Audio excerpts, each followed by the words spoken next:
I'm Kaylee, and today I am reviewing Jane Austen's Mansfield Park. I have read Mansfield Park before, but that was about 20 years ago.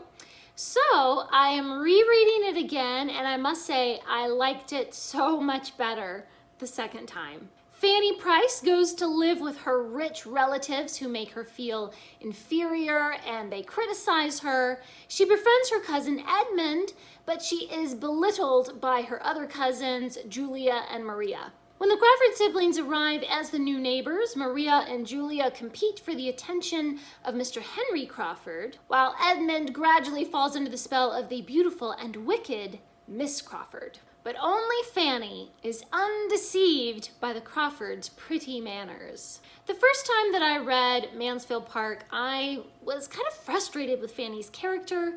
I was frustrated with some of the plot points and things that happened. But now, upon rereading it, I really have found so many deep themes in the characters and the story that I really appreciate. Jane Austen's writing never fails to amaze me. She has such a perceptive way of laying bare every thought and action of each character with this exquisite insight into the little vexations and desires of human nature.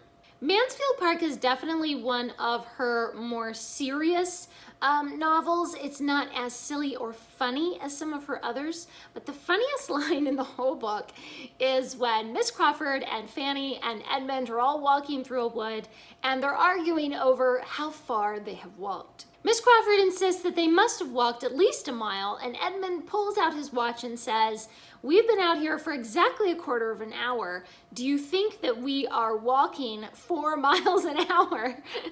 And Miss Crawford responds, "Oh, do not attack me with your watch. I cannot be dictated to by a watch." And that scene always makes me laugh. I think I read that scene like 3 times and just laughed my head off.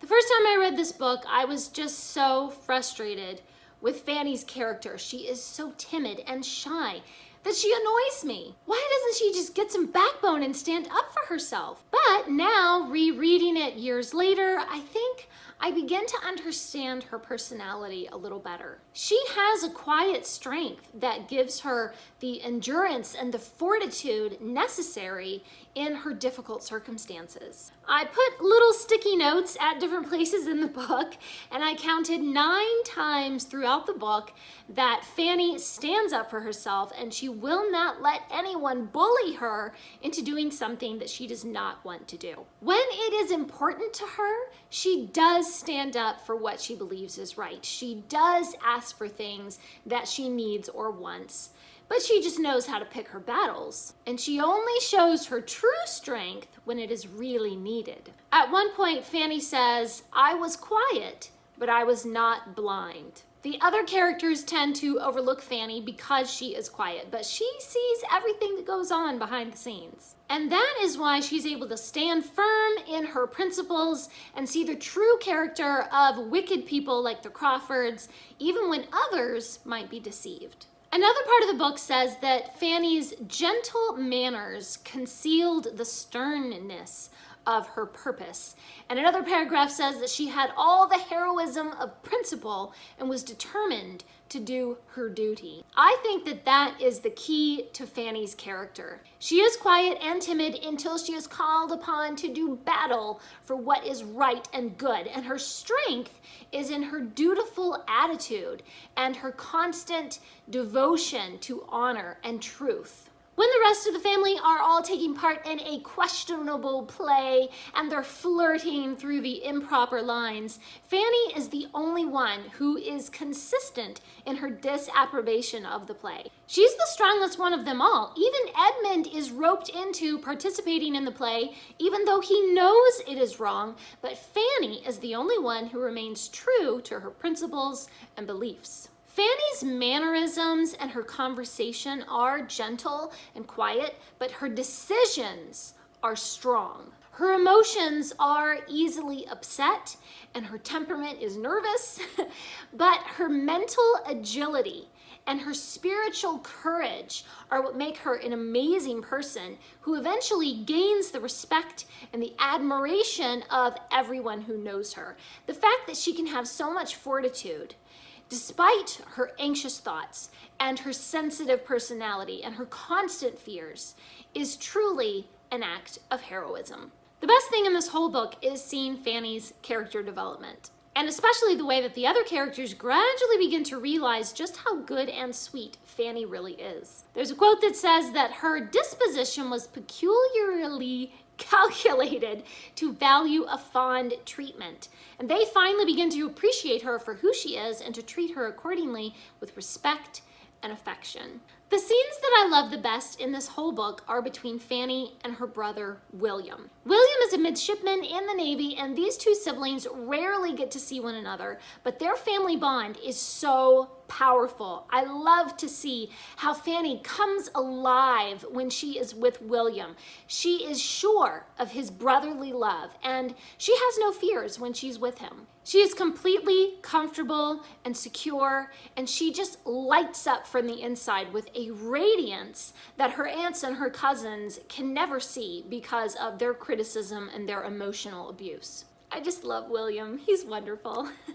Another character that sort of baffled me the first time that I read Mansfield Park is Lady Bertram. She is so lazy and indolent. She doesn't seem to care about anything or have any actual opinions on anything. I mean, how can she be so lazy and stupid all the time? But then I considered her sister, Mrs. Norris, who is always bustling around, doing everything for everybody and bossing people around and planning and organizing with her finger in every pie. I mean, no wonder Lady Bertram is so lazy. Mrs. Norris does everything for her, and she doesn't have to lift a finger. So thinking about the relationship between those two sisters, I guess it kind of makes sense. One person is energetic and does everything, and the other person can just sit around and be lazy.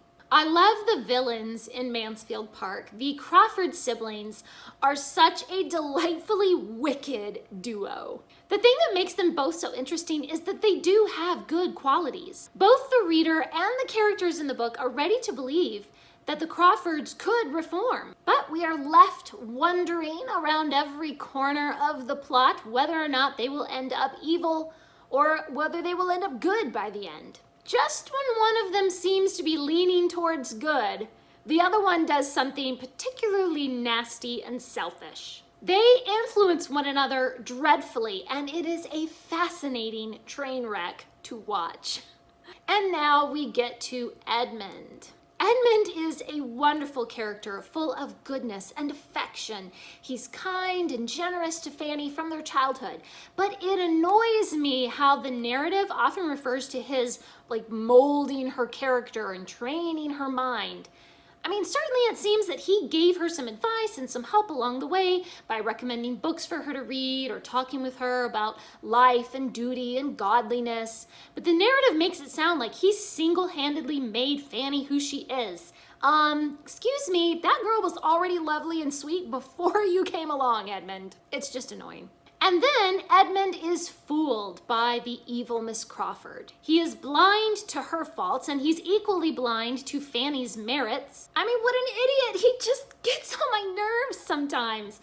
But I do love the depth of his personality and how he goes through a lengthy character development to finally realize the truth. I love that he makes mistakes and those mistakes have consequences. I especially love the internal struggle that Edmund goes through as he tries to sort through the nuances of his duty to his family and the gray areas of social morality versus true religious morality. He really is a great character, and I do love him. Speaking of Edmund's struggle with morality, I do love the deep moral themes in this book. This is one of Jane Austen's more serious books where she talks about ethics. Ideas of right and wrong, and especially Christian ethics, are explored through the lens of desire or duty. Every character has a choice to make. Do they choose to follow their own wayward emotions, or do they follow a higher ideal of righteousness?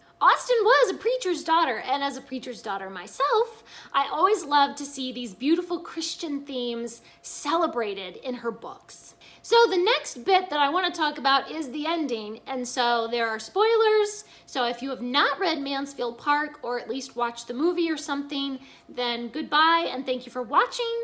But if you have read Mansfield Park and you want to hear my thoughts on the ending, then please stick around. Of course, I love a good, happy ending where the two characters that we've been rooting for finally get together, but I was really disappointed in Edmund's resolution and how he falls in love with Fanny. I mean, we spent half the book with Fanny being hopelessly in love with Edmund and going on that journey with her as she begins to realize the depth of her feelings for him. And then, when Edmund finally gets his head on straight, we get one paragraph about how he realized that Fanny's pretty great after all, and he might as well marry her. I needed more of a journey with Edmund to gradually explore his feelings for Fanny. I feel like there needed to be more of a denouement at the end of the book. And I really wish that Edmund had had some kind of catalyst that suddenly made him realize his true feelings for Fanny. Something that she did or something that someone said to him